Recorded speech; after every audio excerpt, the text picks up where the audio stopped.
Tahukah kalian, dewa yang turun menjadi rakyat jelata? Pernahkah kamu melihat sosoknya? Bertubuh gemuk, berhidung pesek, wajahnya seperti orang tua, namun senyumnya menyimpan rahasia langit. Dialah Semar, tokoh yang sering dianggap lucu, padahal ia adalah makhluk paling sakral dalam dunia pewayangan Jawa. Konon, sebelum ia dikenal sebagai Semar, ia adalah sosok agung bernama Sang Hyang Ismaya. Ia adalah putra dari sang pencipta dalam mitologi Jawa. Saudara dari dua sosok kuat lainnya, Sang Hyang Manikmaya dan Sang Hyang Antaga. Tiga bersaudara ini memiliki kesaktian yang luar biasa. Namun suatu hari, kesombongan menyelimuti Kahyangan. Mereka memperebutkan siapa yang paling layak menjadi penguasa alam semesta. Perdebatan berubah menjadi pertarungan. Langit berguncang, Kahyangan bergetar. Karena kesombongan itu, sang pencipta murka.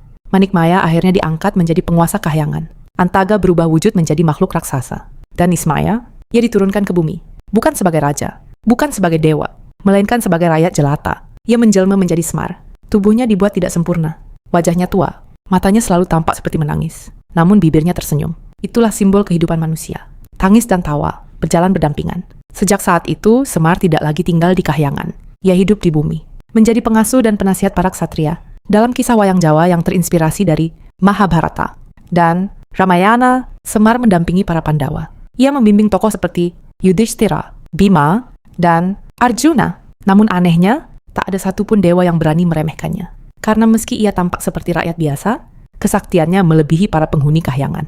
Semar bukan sekadar punakawan. Ia adalah pengingat bahwa kekuasaan tanpa kerendahan hati hanya akan membawa kehancuran. Bahwa kebenaran seringkali datang dari mereka yang terlihat paling sederhana. Konon, ketika dunia terlalu kacau, ketika para raja lupa pada rakyatnya, ketika para pemimpin tersesat oleh ambisi, Semar akan tersenyum. Dan senyuman itu bukan sekadar senyum.